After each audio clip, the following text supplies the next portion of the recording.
ವಿದ್ಯಾರ್ಥಿ ವೇತನ ಬಿಡುಗಡೆ ಹಾಗೂ ಹಾಸ್ಟೆಲ್ಗಳ ಮೂಲಭೂತ ಸೌಲಭ್ಯವನ್ನು ಸರಿಪಡಿಸುವಂತೆ ಆಗ್ರಹಿಸಿ ಅಖಿಲ ಭಾರತೀಯ ವಿದ್ಯಾರ್ಥಿ ಪರಿಷತ್ ವತಿಯಿಂದ ಚಿಕ್ಕಮಗಳೂರು ನಗರದ ಆಜಾದ್ ಪಾರ್ಕ್ ವೃತ್ತದಲ್ಲಿ ಪ್ರತಿಭಟನೆ ನಡೆಸಿದರು.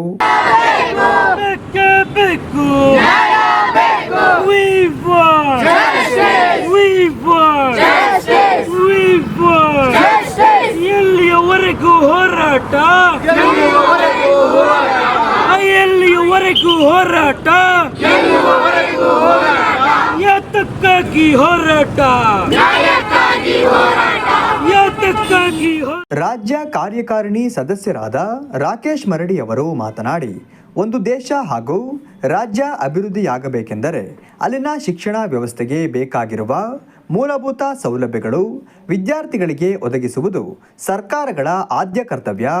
ಗ್ರಾಮೀಣ ಬಡ ಪ್ರತಿಭಾವಂತ ವಿದ್ಯಾರ್ಥಿಗಳು ಶಿಕ್ಷಣದಿಂದ ವಂಚಿತರಾಗಬಾರದು ಎನ್ನುವ ಕಾರಣಕ್ಕೆ ಹಲವಾರು ಯೋಜನೆಗಳನ್ನು ಜಾರಿಗೆ ತರಲಾಗುತ್ತಿದೆ. ಆದರೆ ಅವುಗಳ ಸಮರ್ಪಕ ಅನುಷ್ಠಾನವಾಗದೆ ವಿದ್ಯಾರ್ಥಿಗಳು ತೊಂದರೆ ಅನುಭವಿಸುವಂತಾಗಿದೆ. ರಾಜ್ಯದಲ್ಲಿ ಆಡಳಿತ ಮಾಡುತ್ತಿರುವ ರಾಜ್ಯ ಸರ್ಕಾರ ವಿದ್ಯಾರ್ಥಿಗಳಿಗೆ ಸರಿಯಾದ ಹಾಸ್ಟೆಲ್ ವ್ಯವಸ್ಥೆ ಹಾಗೂ ವಿದ್ಯಾರ್ಥಿ ವೇತನವನ್ನು ಬಿಡುಗಡೆ ಮಾಡದೆ ಬಡ ಪ್ರತಿಭಾವಂತ ವಿದ್ಯಾರ್ಥಿಗಳಿಗೆ ಅನ್ಯಾಯ ಮಾಡುತ್ತಿದೆ ಎಂದರು. ಉದ್ದೇಶ ಏನು ಅಂತ ಹೇಳಿದರೆ, ಈ ಸರ್ಕಾರ ಒಂದು 2 ವರ್ಷ ಪೂರ್ಣ ಆಗಿದೆ. 2 ವರ್ಷ ಆದರೂ ಕೂಡ ಈ 1-2 ವರ್ಷಗಳಿಂದ ವಿದ್ಯಾರ್ಥಿಗಳಿಗೆ ಬರಬೇಕಾಗಿರ್ತಕ್ಕಂತಹ ವಿದ್ಯಾರ್ಥಿ ವೇತನ ಆಗಲಿ ಇದುವರೆಗೂ ಕೂಡ ಬಂದಿಲ್ಲ. ಕೆಲವೊಂದು ವಿದ್ಯಾರ್ಥಿಗಳಿಗೆ 100ರಲ್ಲಿ 5 ಜನ ವಿದ್ಯಾರ್ಥಿಗಳಿಗೆ ಮಾತ್ರ ವಿದ್ಯಾರ್ಥಿ ವೇತನ ಬಂದಿದೆ. ಇನ್ನು 95 ಜನ ವಿದ್ಯಾರ್ಥಿಗಳಿಗೆ ವಿದ್ಯಾರ್ಥಿ ವೇತನ ಕೊಡದಲೇ ರಾಜ್ಯ ಸರ್ಕಾರ ಮೋಸ ಮಾಡುವಂಥ ಕೆಲಸವನ್ನು ಮಾಡ್ತಿದೆ. ಹಾಗೆ ಈ ಸರ್ಕಾರ ಬಂದ ಮೇಲೆ ಈ ರಾಜ್ಯದ ಗ್ರಾಮೀಣ ಭಾಗಗಳಲ್ಲಿ ಬಹುತೇಕ ವಿದ್ಯಾರ್ಥಿಗಳು, ಗ್ರಾಮೀಣ ಭಾಗದಲ್ಲಿರ್ತಕ್ಕಂಥ ವಿದ್ಯಾರ್ಥಿಗಳು ಶಿಕ್ಷಣಕ್ಕೆ ಅಂತ ಅವಲಂಬಿತರಾಗಿರುವಂಥದ್ದು ನಗರ ಕೇಂದ್ರಗಳಲ್ಲಿ, ನಗರದಲ್ಲಿ ಇರ್ತಕ್ಕಂತಹ ಕಾಲೇಜುಗಳಲ್ಲಿ. ಆದರೆ ಈ ಸರ್ಕಾರ ಬಂದ ಮೇಲೆ ರಾಜ್ಯದ ಗ್ರಾಮೀಣ ಭಾಗಗಳಲ್ಲಿ ಬಸ್ಗಳ ಸಂಖ್ಯೆ ಕಮ್ಮಿ ಆಗಿರುವಂಥದ್ದು. ಇದು ನಾವು ಇದೇ ವಿಷಯಕ್ಕೋಸ್ಕರ ಹಿಂದೆ ವಿದ್ಯಾರ್ಥಿ ಪರಿಷತ್ ಪ್ರತಿಭಟನೆಯನ್ನು ಮಾಡಿತ್ತು.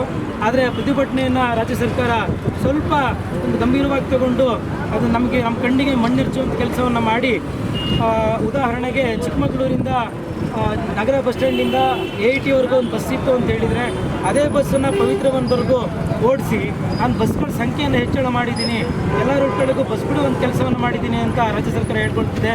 ಆದರೆ ನಮಗೆ ಅದು ಬೇಡ. ನಮಗೆ ಬೇಕಾಗಿರುವಂಥದ್ದು ಏನು ಅಂತ ಹೇಳಿದರೆ, ಈ ರಾಜ್ಯದಲ್ಲಿ ಇರ್ತಕ್ಕಂತಹ ವಿದ್ಯಾರ್ಥಿ ಸಮುದಾಯದ ಸಂಖ್ಯೆಗೆ ತಕ್ಕ ಹಾಗೆ, ಈ ರಾಜ್ಯದಲ್ಲಿ ಇರ್ತಕ್ಕಂತಹ ಸಾರ್ವಜನಿಕ ಸಮುದಾಯದ ಸಂಖ್ಯೆಗಳಿಗೆ ತಕ್ಕ ಹಾಗೆ ಬಸ್ಗಳ ಸಂಖ್ಯೆಯನ್ನು ಹೆಚ್ಚಳ ಮಾಡುವಂಥದ್ದಾಗಬೇಕು. ಮತ್ತು ಈ ರಾಜ್ಯದಲ್ಲಿ ಇರ್ತಕ್ಕಂತಹ ವಿದ್ಯಾರ್ಥಿ ಹಾಸ್ಟೆಲ್ಗಳು ಏನಿದೆ, ಆ ವಿದ್ಯಾರ್ಥಿ ನಿಲಯಗಳಲ್ಲಿ ಇವತ್ತಿಗೂ ಕೂಡ ಕೆಲವೊಂದು ಹಾಸ್ಟೆಲ್ಗಳಲ್ಲಿ ನೀರು ಬರುವಂಥದ್ದಾಗಲ್ಲ, ಕೆಲವೊಂದು ಹಾಸ್ಟೆಲ್ಗಳಲ್ಲಿ ಗುಣಮಟ್ಟದ ಆಹಾರ ಸಿಗುವಂಥದ್ದಿಲ್ಲ. ಇವತ್ತಿಗೂ ಕೂಡ ಗದಗದ ಕಿತ್ತೂರಾಣಿ ಚೆನ್ನಮ್ಮ ವಸತಿ ಶಾಲೆಯಲ್ಲಿ ಒಂದು ಯಾವುದೇ ಒಂದು ದಿನಸಿ ಧಾನ್ಯಗಳು ಕೂಡ ಇಲ್ಲದಲೇ ಅಲ್ಲಿರ್ತಕ್ಕಂಥ ವಿದ್ಯಾರ್ಥಿಗಳು ಮನೆಗೆ ಹೋಗುವಂಥ ಕೆಲಸವನ್ನು ಮಾಡ್ತಾ ಇದ್ದಾರೆ.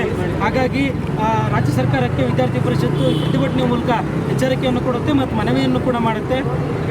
ಈ ವಿದ್ಯಾರ್ಥಿ ನಿಲಯಗಳ ಸಮಸ್ಯೆ, ವಿದ್ಯಾರ್ಥಿ ನಿಲಯಕ್ಕೆ ಮೂಲಭೂತ ಸೌಕರ್ಯಗಳನ್ನ ಕಲ್ಪಿಸಿಕೊಡಬೇಕು. ಇದು 1ನೇದು. 2ನೇದು, ರಾಜ್ಯದ ಗ್ರಾಮೀಣ ಭಾಗಗಳಲ್ಲಿ ವಿದ್ಯಾರ್ಥಿಗಳ ಸಂಖ್ಯೆ ಹಾಗೆ ಸಾರ್ವಜನಿಕರ ಸಂಖ್ಯೆಗೆ ಅನುಕೂಲಕ್ಕೆ ತಕ್ಕಂಗೆ ರಾಜ್ಯದ ಸಾರಿಗೆ ನಿಗಮಗಳ ಬಸ್ಗಳ ಸಂಖ್ಯೆಯನ್ನು ಹೆಚ್ಚಳ ಮಾಡಬೇಕು. ಮತ್ತು ಏನು ಈ ಹಿಂದೆ 1-2 ವರ್ಷದಲ್ಲಿ ಯಾವ್ಯಾವ ವಿದ್ಯಾರ್ಥಿಗಳು ಅರ್ಜಿಯನ್ನು ಹಾಕಿದರೂ ಕೂಡ ವಿದ್ಯಾರ್ಥಿ ವೇತನವನ್ನು ಕೊಟ್ಟಿಲ್ಲ, ಆ ವಿದ್ಯಾರ್ಥಿ ವೇತನವನ್ನು ನೀವು ಈ ಕೂಡಲೇ ಬಿಡುಗಡೆಯನ್ನು ಮಾಡಬೇಕು. ಮತ್ತು ಈ ವರ್ಷವೂ ಕೂಡ ಹಲವಾರು ವಿದ್ಯಾರ್ಥಿಗಳು ಕಾಲೇಜುಗಳಿಗೆ ದಾಖಲಾತಿ ಆಗುವಂಥ ಕೆಲಸವನ್ನು ಮಾಡಿದ್ದಾರೆ. ಈ ವರ್ಷದೂ ಕೂಡ ವಿದ್ಯಾರ್ಥಿ ವೇತನಕ್ಕೆ ಅರ್ಜಿಯನ್ನು ಹಾಕುವಂಥದ್ದು ಇನ್ನೂ ಬಿಟ್ಟಿಲ್ಲ. ಅದನ್ನು ಕೂಡ ಬೇಗ ಬಿಡುಗಡೆ ಮಾಡಬೇಕು. ಇಲ್ಲ ಅಂತ ಹೇಳಿದರೆ ವಿದ್ಯಾರ್ಥಿ ಪರಿಷತ್ತು ರಾಜ್ಯದ ಮುಖ್ಯಮಂತ್ರಿಗಳ ಕಚೇರಿಗೆ ಮುಖ್ಯ ಹಾಕುವಂಥ ಕೆಲಸವನ್ನು ಮಾಡುತ್ತೆ ಅಂತ ಹೇಳಿ ಈ ಪ್ರತಿಭಟನೆ ಮೂಲಕ ಎಚ್ಚರಿಕೆ ಮತ್ತು ಮನವಿಯನ್ನು ಕೊಡುತ್ತದೆ. ಪ್ರತಿಭಟನೆಯಲ್ಲಿ ಜಿಲ್ಲಾ ಸಂಚಾಲಕರಾದ ಧನುಷ್, ಶೃಂಗೇರಿ ತಾಲೂಕು ಸಂಚಾಲಕರಾದ ದೀಪಕ್, ಚಿಕ್ಕಮಗಳೂರು ತಾಲೂಕು ಸಂಚಾಲಕರಾದ ಮನು, ನಿರುಪಮಾ, ತರುಣ್ ಹಾಗೂ ಸುಶಾಂತ್ ಉಪಸ್ಥಿತರಿದ್ದರು.